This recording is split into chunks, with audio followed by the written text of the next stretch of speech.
Sinagot ni Jackie Forster ang mga nagkomentong basher sa post niya ng larawan ng anak na si Kobe Paras. November 30 nang mag-post ito ng larawan ni Kobe sa Instagram dahil may laro ng araw na iyon ang anak niya. Sa comment section ng post ni Jackie ay may nagsabi ng feeling sikat raw ang kanyang anak.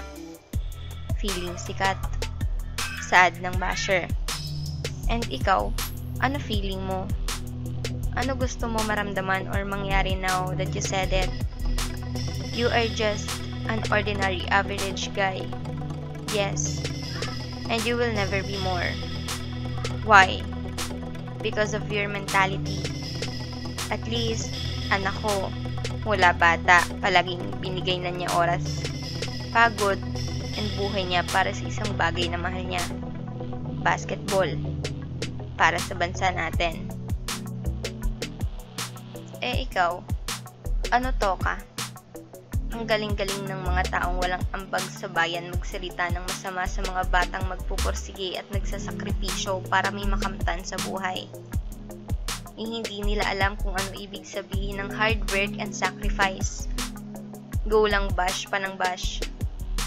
Sana mabless ni Lord lahat ng hiling mo. You have no access to the people my son has access to.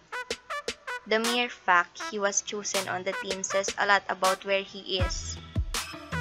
You don't attend practices or film reviews to know what Tan and Jong ask of him, right?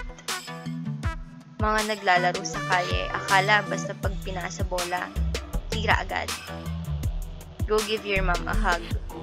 Maybe your heart will start beating right afterwards, and you will suddenly have bigger goals. Goals that actually required hard work and sacrifice. Sagot naman ng ina ni Kobe.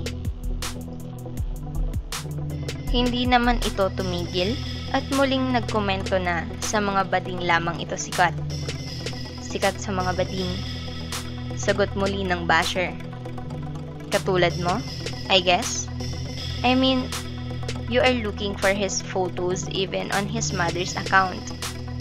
Spending time and effort to be passionate about why you can never have him or be him. Hurt people, sikat siya with all sexes. Tama ka dyan. That's how fake works, FYI. Ikaw lang yung in denial.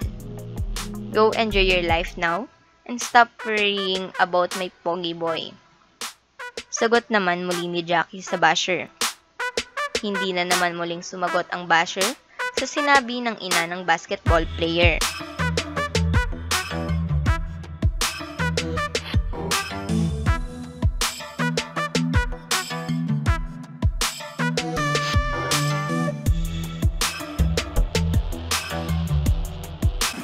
Share, subscribe!